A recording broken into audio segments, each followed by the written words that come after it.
À l'heure des réseaux sociaux où on maîtrise de plus en plus l'image positive qu'on veut renvoyer et à l'heure des sites de rencontres, donc des rencontres à distance et digitales, il est de plus en plus difficile de cerner rapidement à qui on a affaire dans les rencontres. Ce que je veux faire dans cette vidéo, c'est t'aider à travers 3 questions percutantes à mieux découvrir la personne en face de toi pour justement faire mieux ton choix si cette personne est adaptée à ce que tu recherches dans la vie pour créer une relation stable, solide, durable. Et je vais t'expliquer aussi en quoi, c'est le plus intéressant selon moi, ces questions peuvent être très intéressantes. Alors bien sûr, l'idée c'est pas de poser ces questions comme un interrogatoire de police, mais plutôt d'évoquer ces sujets parce que oui, ces questions ouvrent des vrais sujets quand tu le sens bien, quand vous êtes apaisé, quand il y a un bon moment. Donc ça peut être même dans le 2e, 3e rendez-vous. J'en profite pour te faire un appel à l'action, surtout si tu découvres cette chaîne. Abonne-toi et active la cloche de notification, ce qui te permettra de recevoir les nouvelles vidéos.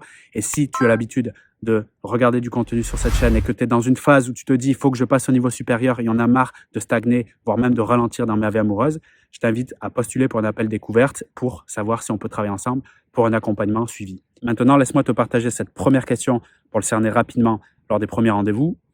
Qu'est-ce que tu aimes le plus chez ton ex? Idéalement, s'il parle déjà de ce sujet, de vos rencontres ou de vos histoires passées, qu'est-ce que tu aimes le plus chez ton ex? Il y a 2 raisons pour lesquelles cette question est très intéressante.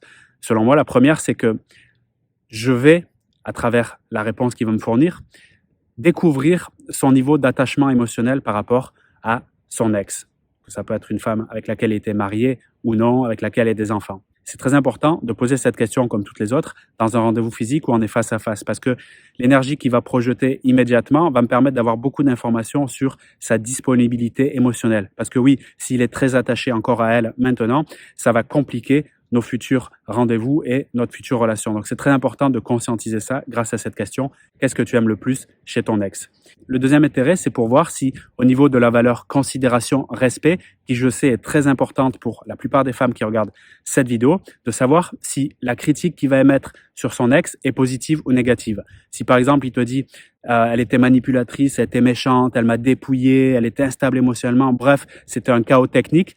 S'il te dit quelque chose comme ça, c'est-à-dire une critique très négative et que pour toi, la valeur de considération et de respect est très importante, peut-être toi-même d'ailleurs, tu as pu avoir un ex qui était méchant, difficile, agressif, voire violent, mais tu vas pas le critiquer ouvertement devant cette nouvelle rencontre parce que tu as un respect et une considération profonde de l'être humain. Et bien, si tu constates une critique négative chez lui, que pour toi, le respect est très important, ça, en tout cas, ce que je peux te dire, met un frein énorme sur la capacité de faire une relation ensemble parce qu'on s'attire sur nos valeurs profondes et fondamentales et on se sépare également sur nos valeurs. Ça, c'est un point central sur lequel, en une seule question, dans un seul rendez-vous, on peut avoir énormément d'informations pour décider si on continue ensemble ou pas. Donc, cette première question qui était « Qu'est-ce que tu aimes le plus chez ton ex ?» La deuxième question, c'est, question aussi étonnante, est-ce que ta mère est fière de toi ou si jamais elle a disparu parce qu'il t'en a informé, si ta mère était là, est-ce que tu penses qu'elle serait fière de toi? Encore une fois, cette question, idéalement, elle s'inscrit dans un contexte où vous parlez d'histoire de famille, vous avez déjà parlé de ces sujets-là ensemble. Ça rend plus facile cette question.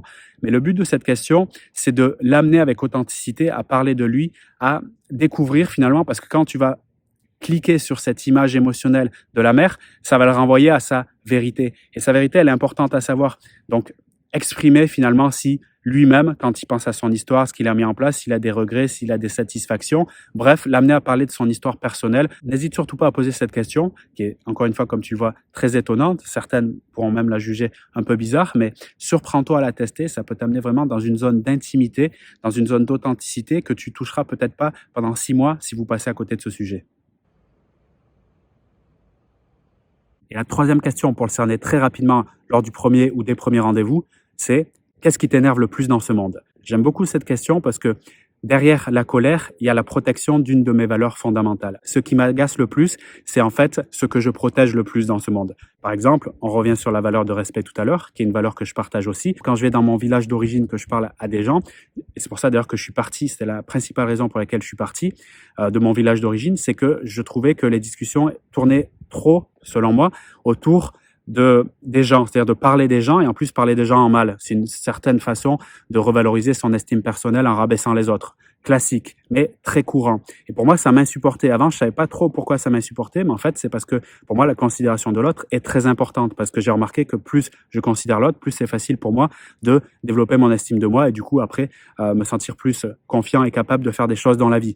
Donc, qu'est-ce qui t'énerve le plus dans le monde? Ce qui va te répondre protège une de ses valeurs fondamentales. Et si ce qu'il veut protéger dans ce monde est quelque chose qui correspond à ce que tu veux protéger aussi, dit d'une autre façon, si ça te met en colère également ce qu'il met en colère, ça veut dire, bingo, là vous avez une valeur fondamentale qui est partagée. Ça peut être respect, considération, conscience, tout type de valeur. En tout cas, retiens bien ce qui est important à ses yeux. Et quand tu vois que ce qui est important à ses yeux est aussi important à tes yeux, par exemple, il pourrait dire, je sais pas, la maltraitance animale, et pour toi, c'est un truc qui te touche beaucoup, ben là, vous avez un vrai sujet. Par exemple, il pourrait dire tout simplement la maltraitance des enfants. Tu vois, moi, c'est un truc qui m'énerve énormément, que je trouve insupportable. Là, vous tenez quelque chose aussi. Donc, c'est pas simplement... Il faut vraiment le voir de cette façon. C'est pas simplement une réponse lambda à un questionnaire. Là, on est en train de parler carrément d'une fondation de son identité, parce qu'on est sur le chapitre des valeurs et également des croyances. Et par conséquent, quand tu touches à ça, tu peux vraiment te reposer la question, est-ce que je partage son propos, cette philosophie même qu'il y a derrière? Parce que grâce à ça, vous pouvez avoir une communication profonde sur ce sujet et ça permet, encore une fois, de mettre en lumière ce qui compte le plus pour vous. Et si c'est partagé, c'est génial. Si par contre, c'est vraiment quelque chose qui te touche absolument pas ou t'en as que faire de ce qu'il va te dire par rapport à cette réponse, bon, bah, tu sais qu'à ce moment-là, on a au moins une valeur qui est pas partagée. L'idée, après, par la suite, c'est d'aller creuser un peu plus pour savoir ce qui est important à ses yeux et encore une fois, ce qu'il est pour toi aussi. Plus vous êtes à l'aise de parler de ces sujets, plus tu verras la connexion s'effectuera naturellement de façon limpide et ça donnera tout simplement envie de se revoir à nouveau. Donc, je te rappelle les 3 questions percutantes pour le cerner rapidement, idéalement dans un premier rendez-vous physique. C'est: qu'est-ce qui t'énerve le plus dans ce monde? Est-ce que ta mère est fière de toi ou est-ce qu'elle serait fière si elle a disparu? Et qu'est-ce que tu aimes le plus chez ton ex? En plus d'avoir de la profondeur grâce à ces questions, tu seras aussi original et surprenante à ses yeux, ce qui peut être aussi une façon de marquer des points et d'apporter de la valeur. Voilà, je te souhaite tout le meilleur dans tes prochains rendez-vous. Et si tu veux aller plus loin, que je t'aide dans ton épanouissement personnel et amoureux, je t'invite à réserver un appel découverte. C'est offert, un lien dans la description de cette vidéo. Ça nous permettra de savoir de quelle façon je peux t'aider et éventuellement te proposer un accompagnement pour passer au niveau supérieur. Je te retrouve très vite au téléphone si tu fais ce choix et à très bientôt pour une nouvelle vidéo sur la chaîne YouTube. Salut!